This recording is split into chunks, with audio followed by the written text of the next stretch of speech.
자, 어제 하루에만 5명의 코로나19 사망자가 발생하는 등 코로나19 확산 국민이 좀처럼 진정되지 않고 있습니다. 방역 당국은 앞으로 1, 2주가 고비가 될 것으로 내다보고 있습니다. 네, 한편 정부가 모자라는 중증 환자 병상을 확보하기 위해서 경증 환자의 경우에는 생활치료센터를 마련해서 별도로 관리하는 방향으로 치료 체계를 변경하기로 했습니다.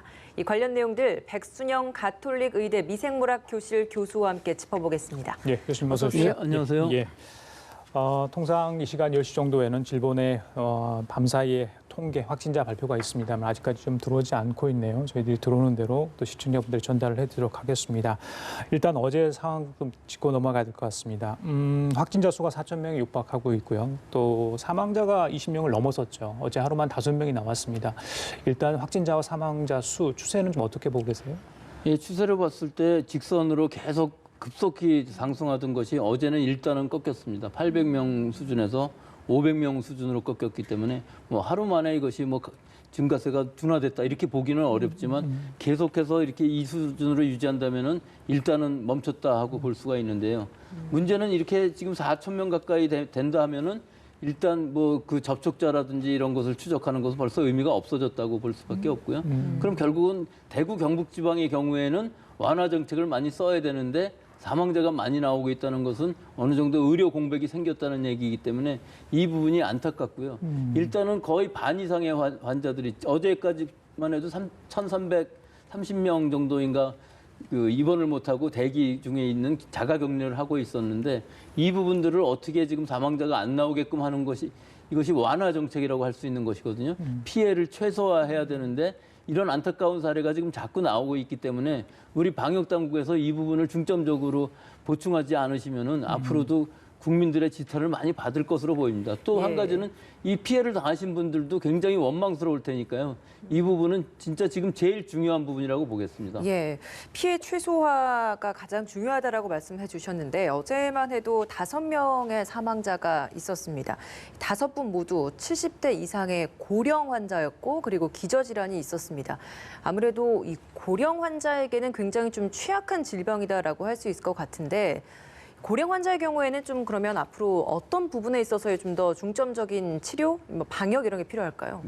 결국 제가 이런 말씀들을 드리면은 방역 당국을 비난하는 꼴이 돼서 좀 그런 부분이 있습니다만 일단 문제점은 조언을 해주실 수 문제점은 있으니까요. 있으니까 말씀을 드리자면요. 예. 지금 1,000명 이상의 환자들이 있는데 80세 이상인 분들은 사망률이 15%에 가깝게 됩니다. 70대로 가면은 그거의 반 정도인 뭐 7% 이렇게 반씩 줄어드는데요. 일단 80세가 넘으신 분들이 기저질환이 없으신 분들이 아마 거의 없으실 거고요. 그렇죠. 일단은 이런 기저질환이 있다는 것은 지금은 DUR이라는 시스템을 이용해서 대구에서 다 검색할 수 있습니다. 지금까지 안 됐던 것은 이것이 개인 정보 보호 차원에서 다른 사람들한테 알려주지 않게 되어 있기 때문에 자기 환자만 알 수 있었거든요. 그래서 아마 체크를 못했었던 부분이 있겠지만 지금은 일단 고령에다가 기저질환이 뭐가 있었느냐 하는 것들만 DR로 체크를 하면은 일단 그 부분은 확인이 가능하거든요. 또 하나는 보통 우리 병원에 가보면은 내과 선생님들이 이렇게 청진기대고 진찰도 해보고 그러지 않습니까? 그러면 일단 지금 현재 상황이 좀 나쁜 점이 있다 그러면 바로 이 고령 환자들은 CT를 찍어보면은 폐렴 증상이 있는지 없는지를 알 수 있어요. 그러면은 그 다음에 바로 이송을 해야 되느냐 아니면 자가격리를 해야 되느냐 하는 것을 결정할 수 있는 것이 지금 현재의 상황이 경증이라고 그래서 놔두면 안 된다는 것이죠. 적어도 의사 선생님이 한번 보시고 진찰을 하고 이분은 위험해질 수 있는 확률이 충분히 있다. 특히 면역 저하 환자인 경우는 그게 더 심합니다. 신장 이식을 한 환자 같은 경우는 20년 동안 면역 억제제를 드시고 계셨는데 바로 하루에 사망하시는 거거든요. 제일 중요한 점은 이 1,600명, 1,300명 이 정도 되는 환자들이 의사 선생님 진찰을 한 번도 받아보지 못하고 사망하시면은 굉장히 안타깝기 때문에 적어도 이 판단은 의사 선생님이 진찰을 한번 하시고 그러고서 판단을 한다면은 그 판단이 틀렸다 하더라도 그건 그때는 어쩔 수 없지만 의사 선생님 진찰도 한번 못 받아보고 병원의 앞에까지만 박하고 돌아가신다는 건 굉장히 안타깝다 이런 말씀을 드립니다. 저희들이 지금 어제까지의 사망자 수가 22명이라고 말씀을 드렸는데 그 사이 대구 보건당국의 발표가 하나 있었습니다. 사망자가 또 추가로 2명이 됐네요. 이거는 질본에서 집계가 된 내용이 아닙니다. 대구시 보건당국에 따르는 것 같은데요. 오전에 영남대병원에 입원해 있던 확진자가 65살이신데 사망을 했고요. 또 어젯밤에 대구 동산병원에서 이송돼 있다 경북대병원에서 격리치료 중이던 72세가 사망을 했다. 그래서 2명이 더 추가된 것 같습니다. 이 부분은 아마 만약에 공식 집계로 잡힌다면 오늘 또 추가가 되지 않을까 싶은 생각이 듭니다. 교수님 치사율 관련 부분은 제가 여쭤보기 굉장히 조심스러워요. 세계보건기구가 이 중국대 발생 한 것 관련해서 좀 통계를 내지 않았습니까? 25개 공동연구팀하고 거기 보면 말씀하신 것처럼 사망자 중에 80세 이상이 21%가 넘습니다. 또 사망자 중에 대부분이 다 기저질환을 갖고 있었습니다. 그러니까 뭐 한국뿐만 아니라 다른 나라도 다 이거 똑같이 그러니까 사망자의 공통점이 있고요. 치사율은 남성이 좀 높은 거 나오고요. 그래서 이 부분은 어떻게 좀 계속 이런 추세가 되려고 보십니까? 근데 이 추세의 지금 결과는요. 이건 중국의 전체 데이터가 그렇죠. 제일 많기 때문에 예. 이 치사율이라는 의미는 그 나라의 의료 수준에 따라 있는 거거든요. 근데 중국의 상황은 우한 후베이성에서 의료 공백이 완벽하게 나와서 실제로 치료 못 받고 돌아가신 분들이 많거든요. 예. 그래서 이 치사율이 굉장히 높은 거고요. 사실은 우한 후베이성을 제외한 지역에서는 1% 이하로 나오고 있습니다. 이 통계도. 우리나라의 경우는 지금 현재 1% 이하입니다. 3,000명이 넘어가고 있는데 20명대이기 때문에 1% 이하이지만 우리나라의 경우는 특히 대남병원에서 많이 사망하셨고 그렇죠. 지금은 어느 정도의 의료 공백이 있어서 입원을 못 시키고 병원 진찰을 못 받고 병원에 입원을 못 하시는 분들이 있어서 지금 계속적으로 사망자가 나오고 있거든요. 근데 이 사망자 나오는 것도 자세히 들여다보시면은 60세 이하가 사망하신 경우는 거의 없는데 한 명 있었습니다. 40대 원인 모를 부분이고요. 그 부분은. 그 이외의 부분들을 보면은 대기 중에 사망하시는 분들이 누가 우선순위 하는 것을 잘 결정을 해야 되는데 아직도 그 부분이 잘 안 되고 있어서 안타까운 사망이 나오기 때문에 예. 오늘부터라도 그런 사망자가 나오지 않게끔 의사 선생님들이 진찰하는 것이 아주 시급한 시기입니다. 예, 정부도 그 부분에 있어서의 부족함을 인정을 하고 치료 체계를 좀 개편을 하겠다라고 어제 발표를 했습니다. 그래서 대응 체계가 변경이 되는 것 같은데 기존에는 확진을 받으면 모두 입원 치료를 하는 게 기본 원칙이었다고 한다면 이번에 바뀌는 방향은 좀 어떻게 바뀐다라고 할 수 있는 겁니까? 글쎄요, 제가 그 부분에서 비판을 좀 하자면은 경증 환자는 얼마든지 자가격리해도 되고 자기 집에서 가족들이 돌봐주면서 자가격리 수칙만 잘 지키면은 감염될 수도 있겠지만 거의 안 되고 넘어갈 수가 있거든요. 예. 하지만 그게 만약에 그렇지가 않다고 그러면은 즉 자가격리를 시켰는데 어떤 사람이 더 우선적으로 가야 되는지를 판단을 잘 못한다고 그러면은 그게 제일 중요한 것이죠. 지금 있는 기준 갖고서 판단을 해서는 그 거의 의미가 없습니다. 뭐 열이 난다든가 어저께 뭐 열이 안 나도 얼마든지 김은주 선생님이 말씀을 하셨는데 열뿐만 아니라 모든 증상이 하나도 없을 경우에도 CT 사진을 보면 굉장히 폐렴이 진행될 수 있을 예. 정도로 아주 급격히 나빠질 수 있는 것이거든요.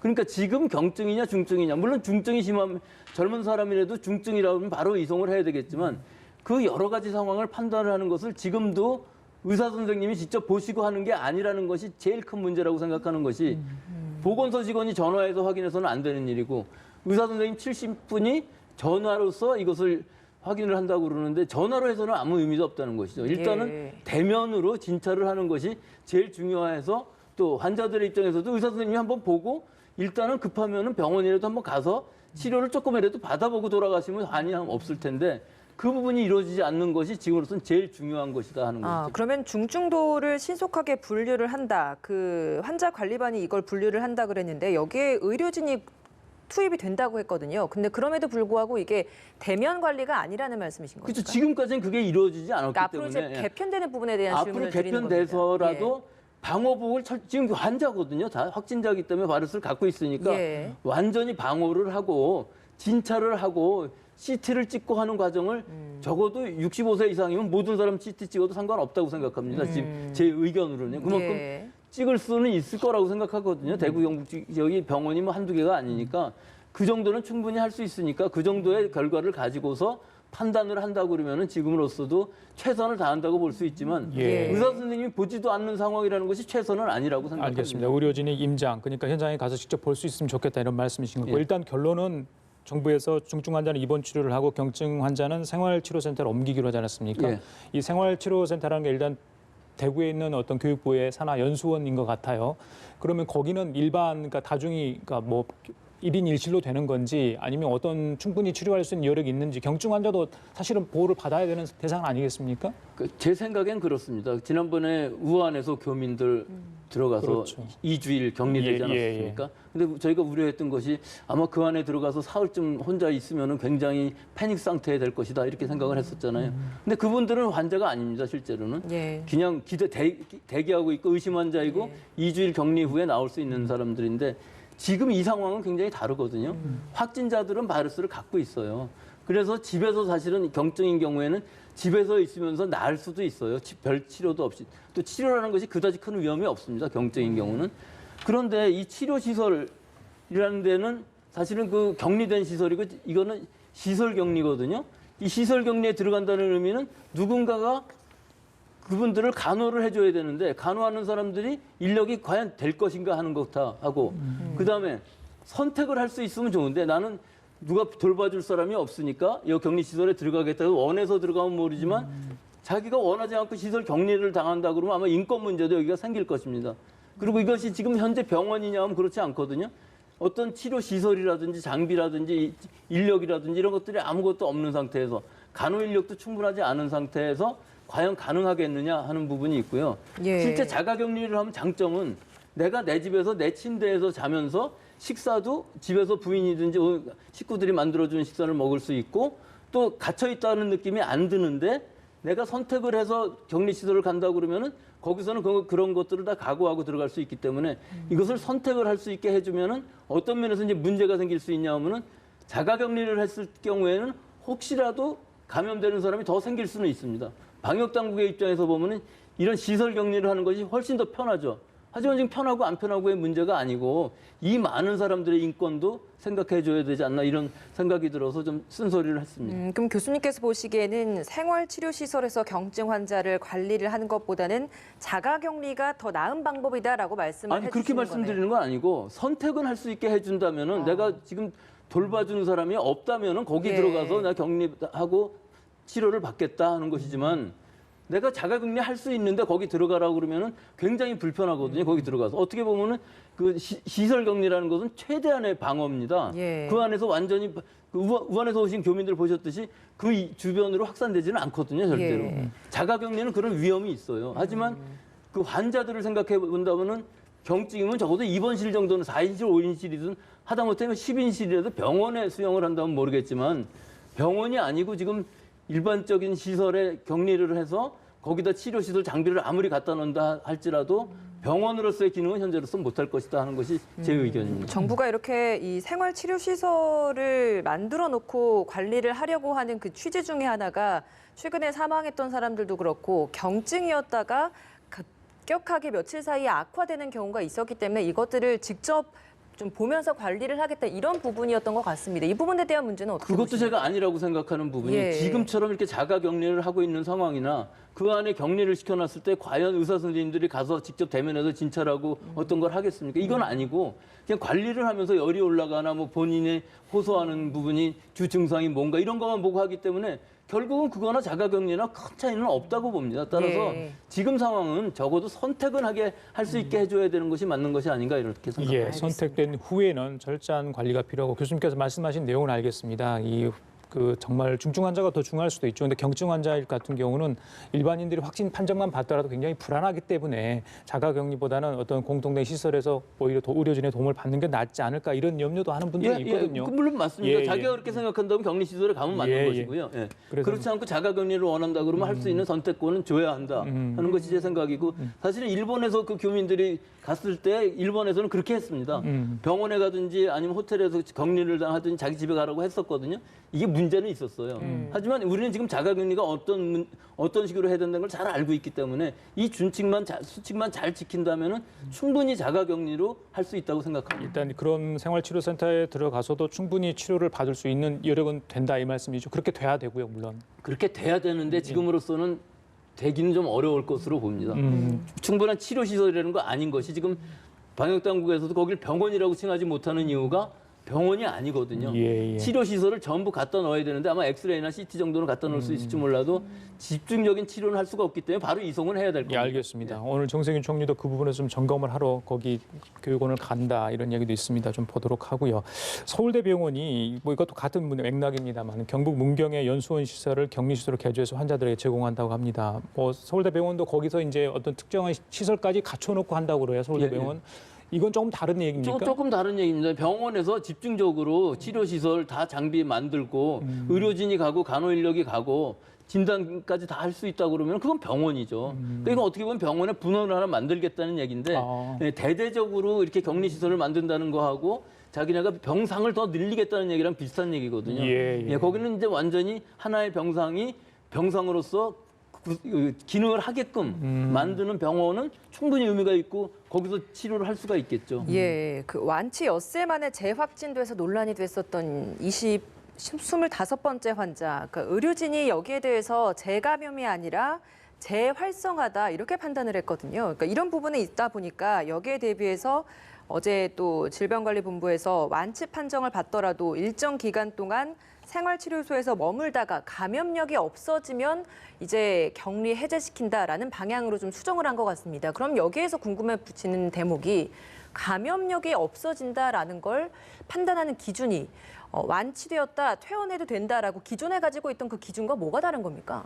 지금 이 재감염이라는 건 사실 굉장히 무서운 얘기입니다. 이것은 바이러스가 변이가 돼서 다른 바이러스가 들어와서 재감염이 된다는 얘기고 예. 재활성화라는 의미는 내가 갖고 있는 바이러스가 숫자가 굉장히 적어졌다가 다시 조금 올라가서 재활성화가 됐다는 의미거든요. 이것은 진단 키트가 지금 이것을 못 잡았기 때문에 그 민감도에서 검출한도 밑에 있었기 때문에 못 잡아서 사실은 바이러스가 있는데도 불구하고 퇴원이 된 거거든요. 즉 음성이 2번 나왔으니까 퇴원은 됐겠죠. 근데 이건 중국에서도 많이 나왔던 일입니다. 예. 중국에서의 진단 키트는 훨씬 더 우리만 못했었고요. 일본에서도 한 케이스 나와갖고서 일본의 키트는 조금 다릅니다. 키트의 그 구성 상황이요. 그래서 일본 거는 잘 모르겠고 일단은 우리나라의 경우도 이것은 이 질본에서의 이 키트가 민감도가 어디까지 가느냐를 아직까지 확실히 검증을 하지 못했었기 때문에 예. 그럴 확률이 충분히 있습니다. 민감도가 떨어져서 이것을 이 적은 숫자는 못 잡았을 것이다 하는 것이 문제인데 실제로는 바이러스가 0이면 무조건 음성으로 나오는 건 맞습니다. 근데 증식하면서 어디서 잡을 수 있느냐 하는 것이 검출한도이기 때문에 예. 이 부분은 재활성화가 맞고 보통 2주일 정도는 계속 관찰을 하는 것이 지금도 하고 있는 일이기 때문에 그 부분은 문제는 없어 보입니다. 알겠습니다. 어제요. 생후 45일 된 아기가 확진 판정을 받았습니다. 물론 아기의 부모도 모두 확진 판정을 받았거든요. 예전에 좀 더 나이가 그때 많다고 해야 되나요? 뭐 3세, 5세 이런 아이들도 있었는데 너무 어리기 때문에 혹시 이런 애들은 또 어떻게 특별히 또 관리 좀 해야 되는 건지 그 부분이 좀 궁금해요. 3세, 5세 어린아이보다 45일째 어린아이는 더 면역력이 많이 다릅니다. 엄마로부터 받은 항체만 가지고 있기 때문에 자기가 만든 자기의 면역 체계는 아직 갖고 있지 않은 상황이거든요. 그렇죠. 이것이 태어나서 1살 정도 사이에 엄마로부터 받은 항체가 거의 없어지고 자기가 만드는 항체가 이제 생겨서 어느 정도 항체를 면역 체계를 유지할 수 있는 것인데 태어나자마자는 보통 그것들이 엄마로 받은 것밖에 없기 때문에 예. 사실 여러 가지 감염증에 취약합니다. 감수성이. 그래서 뭐 RSV라든지 뭐 로타바이러스라든지 이런 거에 감염이 되면 보통 사망하는 케이스들이 굉장히 많아요. RSV는 호흡기계 바이러스고 로타는 수인성 바이러스. 그러니까 나이가 어리면 괜찮다는 말은 이렇게 어린 아이한테는 적용되는 그런 얘기가 게 아니고 어린 아이들이 감염되면은 굉장히 사망률이 높은 이런 바이러스들이 있는 반면에 이런 바이러스들은 어른이 되면 될수록 전혀 증상을 못 느끼는 경우도 많이 있습니다. 하지만 지금 이 코로나19인 경우에 있어서는 수직 감염이라는 것은 사실 보고된 적이 없습니다. 그래서 엄마로부터 받은 것은 아니고요. 엄마 태어난 후에 엄마 아빠들 누가 먼저 이제 감염되는지는 모르지만 엄마 아빠로부터 감염이 되었는데 감염이 된 후에 예후는 상당히 좋다고 그래서 예후라는 말이 이제 그 후에 증상이 맞습니다. 좋아서 예. 그다지 증상이 이렇게 심하게 되는 경우는 많이 없다는 것이 뭐 설명으로는 면역력이 많이 그 발달하지 않기 때문에 오히려 열이 들라고 한다는 것인데 사실은 바이러스마다 다 다르기 때문에 그 설명도 꼭 맞는 것은 아닙니다만은 일반적으로 역학 데이터를 봤을 때에는 지금으로서는 거의 19세 이하가 거의 무증상으로 가는 경우가 많기 때문에 지금 1세 이하의 어린아이들은 그 증상은 그다지 많이 나타나지 않지만 오히려 입원실에 갔을 경우는 어른들은 괜찮은데 이 1세 이하의 어린아이들이 감염돼서 사망할 수 있는 바이러스들이 많이 있기 때문에 실제는 집에서 엄마랑 같이 있는 것이 훨씬 더 좋을 거는 분명한데요. 지금 저 아이는 엄마도 확진이잖아요. 네, 엄마도 확진이지만 같이 갖고 있기 때문에 그러면 의료진에서 어떻게 관리를 케어를 실제 관리라는 것은 증상이 나타나지 않는 한 뭐 별로 그렇게 관리를 할 건 없고요. 예, 열이 나면 뭐 해열제라든지 진통제 뭐 이런 계통이고 사실 항바이러스제까지도 엄마 아빠도 다 젊기 때문에 거의 경증이나 무증상으로 오. 끝날 확률도 있고 모유 수유나 이런 거 해도 그 다 뭐 해도 상관없는 거죠. 상관없습니까? 예. 다른 뭐 비형 감염 바이러스라든지 이런 것들은 수직 감염이 있기 때문에 예. 혹시라도 뭐 모유 수유라든지 뭐 체액이 전달되면은 감염될 위험이 있지만 이건 벌써 아이도 감염돼 있는 상태거든요. 그래서 집에 같이 있는 것이 굉장히 안전하고 혹시라도 증상이 나타나면 바로 이송을 해서 예, 입원을 예. 시킨다고 그러니까 큰 문제는 없어 보입니다. 지금으로는. 네, 지금 천안 아산 지역에서도 10살 미만 어린이들 감염 사례가 계속 나오고 있잖아요. 근데 지금 대구 지역에서는 그 학교에 대해서 2주 개학 연기를 결정을 했는데 이 부분에 있어서 지금 전 지역으로 이 부분에 대한 개학 연기가 더 있어야 된다고 보시는지 어떻게 보고 계십니까? 그건 굉장히 중요한 부분이 지금 제가 말씀드리는 어린아이들은 증상이 그다지 나타나지 않는다 하지만 바이러스는 또 굉장히 많이 있습니다. 몸 안에. 예. 그래서 어른들을 얼마든지 전염시킬 수 있다고 하는데 그 역학적인 데이터는 많지는 않습니다만은 어린아이들끼리 같이 놀고 섞여 있을 때는 다 전염시켜주고 전파력은 굉장히 강할 수 있거든요. 이 바이러스가 예. 무서운 점이 그겁니다.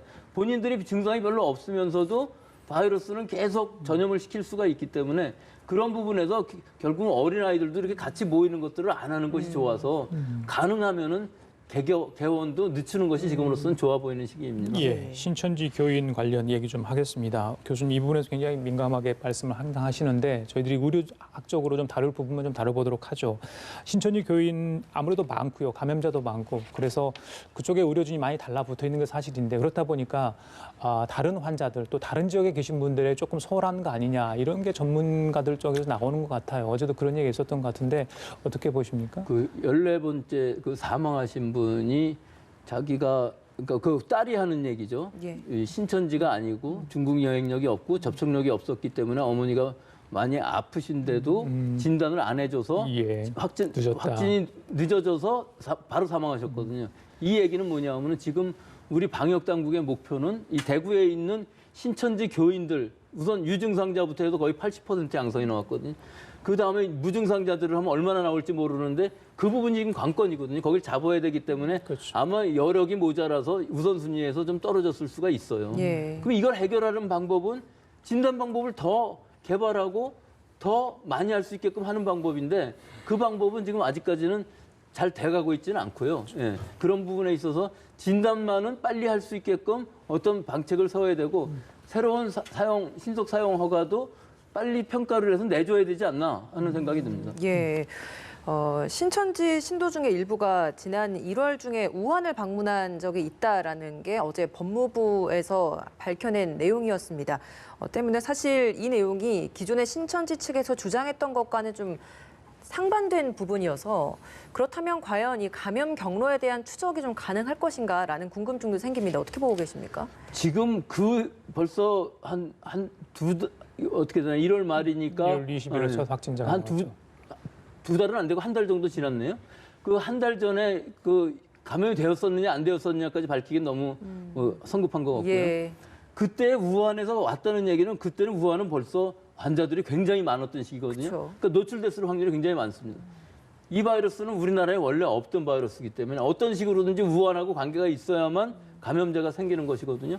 근데 생각해 보면 우리 지금 그 신천지 대구교회하고 또 청도 대남병원하고 그다음에 우한하고 이 관계가 처음에는 우한부터 시작하는 건 분명하지 않습니까? 근데 그 고리가 없었는데 우한에 갔다 왔다는 얘기는 이 대남병원의 이 장례식장, 예. 그 교주님 형님의 장례식장 예. 날짜가 2월 초였고 이 부분에 연결하고 결국은 이 신천지 교회에서 대량으로 환자가 발생한 거하고 이거의 연결고리는 어느 정도 성립이 되는 것이기 때문에 또 이 하나의 또 연결고리는 이 신천지 대구교회 신도들이 이 대남병원에 많은 봉사활동을 갔다고 하니까 여기서는 접점이 많거든요.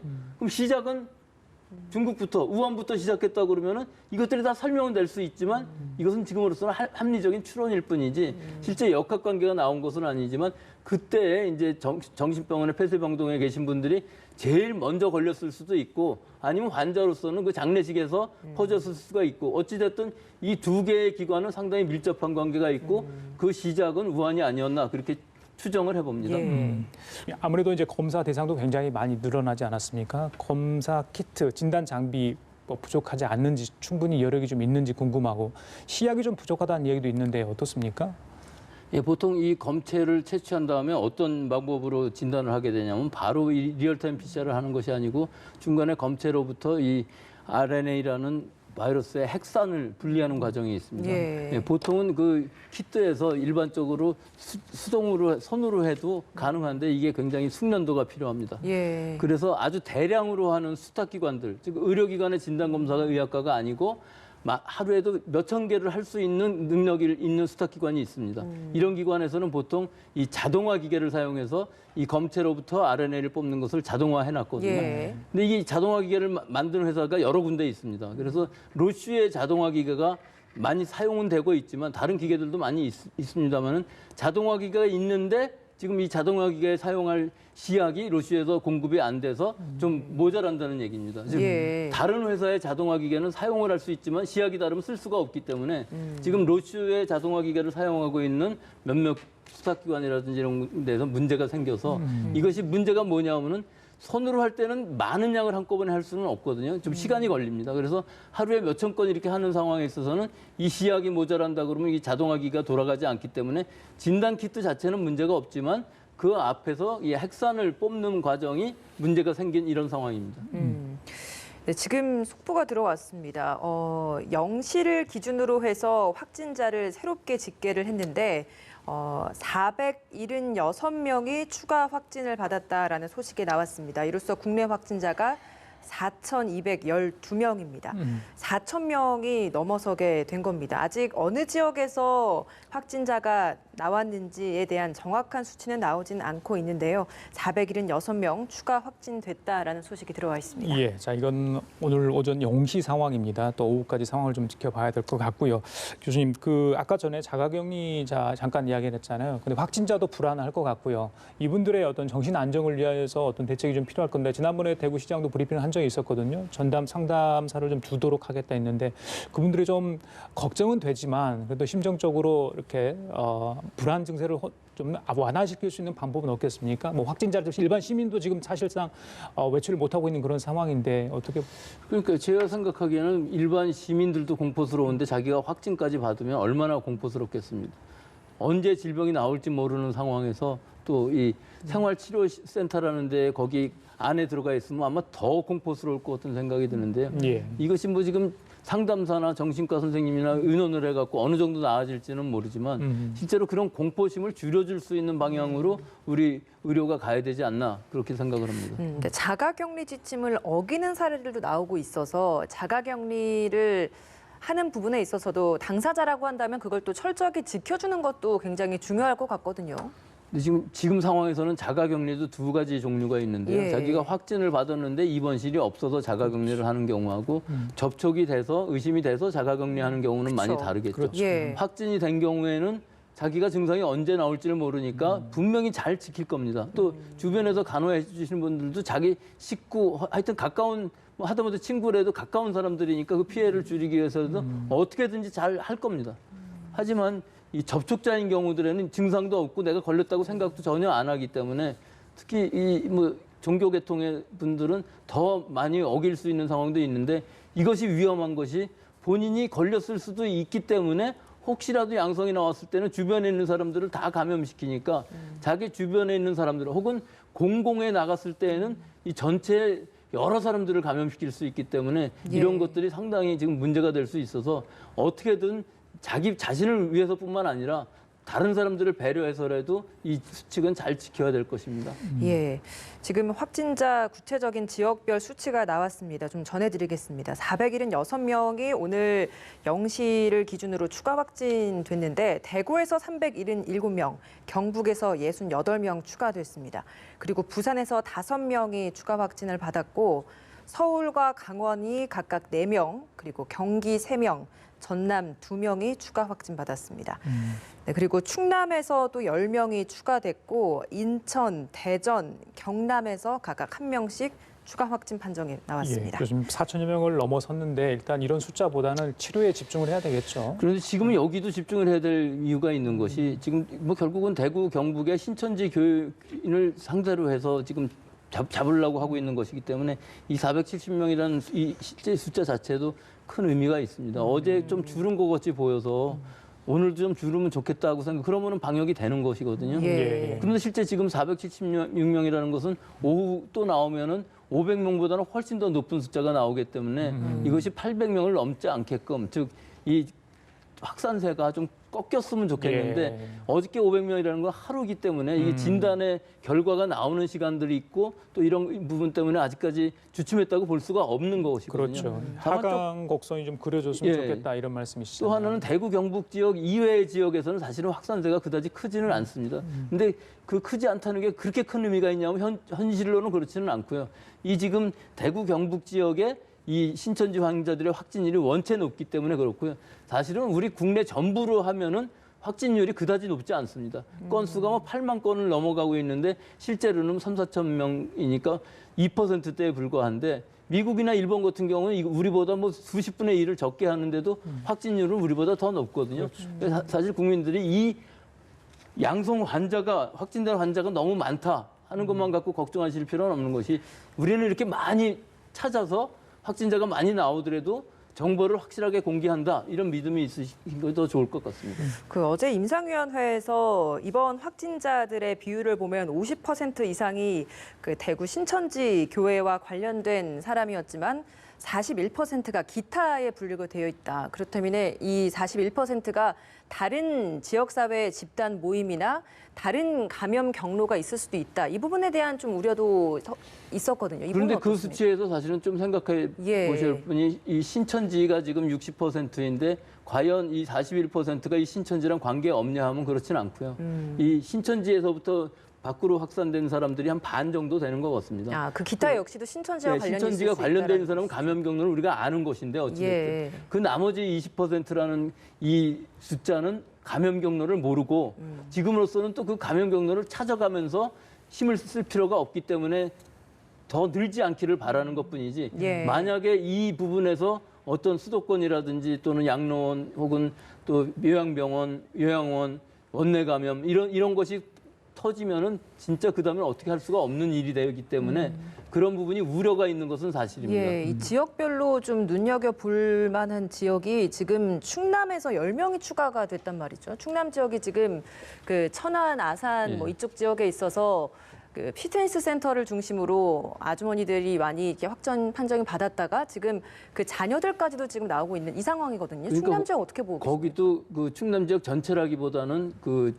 피트니스 줌바 예. 댄스니까 맞습니다. 그 댄스에서 감염되신 분들이 자기 주변을 또 2차 감염시키고 예. 하니까 갑자기 폭발적으로 늘어나는 것이니까 이런 경우는 좀 그래도 안심이 되는 부분은 이 부분들을 찾아가서 다 격리를 빨리 하고 나면은 막을 수가 있거든요. 이렇게 작은 소집단의 이 예. 감염이라는 것은. 하지만 이 감염 경로 자체를 모르는 것이 나타났을 때에는 그것이 굉장히 어렵죠. 사실은 이 감염은 첫 번째 감염은 잘 모릅니다. 하지만 여기서부터 시작한 요 소폭적인 발생은 우리가 역학조사로 충분히 도에서는 다 할 수 있거든요. 지금 예. 대구 경북은 거기까지 못 가지만 그 외의 지도들은 그렇게 많지 않기 때문에 역학조사관이라든지 하여튼 역학적으로 조사를 해서 그 부분을 막으면은 더 이상 퍼지지 않기 때문에 그런 부분을 지금 전념해야 될 때라고 보입니다. 예. 다른 지도들은. 그 정부에서도 향후 1~2주가 중요하다. 뭐 글쎄요 계약 시기를 염두에 두고 한 얘기인지는 모르겠습니다만은 그 전에도 아마 그런 약간의 기간을 이야기하는 부분이 있었는데 굉장히 조심스러운 부분도 있습니다.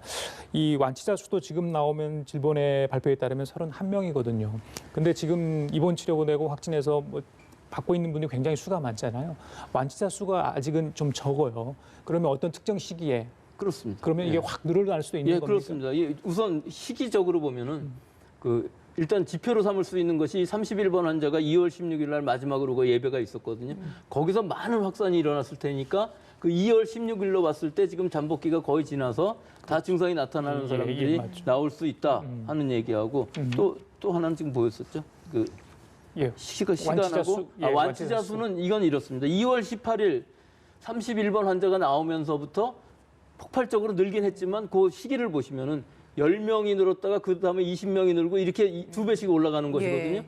그럼 그 날짜를 보시면 19일, 20일 이렇게 가도 앞에 부분에 확진되는 환자 수는 얼마 되지 않습니다. 그러니까 지금 완치가 되시는 분들도 원래 그 시기에는 환자 수가 얼마 안 됐었기 때문에 완치자 수가 적은 것이지 이것이 폭발적으로 늘어서 몇백 명씩 이제 늘어난 환자들 중에서 80%는 경증으로 나오기 때문에 환자 수가 아주 폭발적으로 또 퇴원을 할 수가 있는 것이기 때문에 지금 예. 현재 그 퇴원자 수가 적다고 그래서 이것이 완치가 덜 돼서 그런 건 절대로 아니라는 그 눈이 좀 이게 속는 상황인 것이죠. 아, 그 유학생 중에서 중국 유학생 중에서도 지금 확진 판정을 받은 사례가 처음으로 또 나왔거든요. 이 부분이 사실 또 우려했던 부분 중에 하나라서 여기에 대해서는 앞으로 좀 어떤 대처가 필요하다고 보십니까? 근데 실제로 유학생들 뭐 7만, 8만 그랬었는데 지금은 2, 3만 정도 들어온다고 그러는데 이 부분들 중에서 불과 수명에 불과하거든요. 예. 오히려 지금 이렇게 얘기하면 뭐 잘 모르겠습니다만 하여튼 중국 자체가 굉장히 많이 잘 잡혀 있는 상태예요.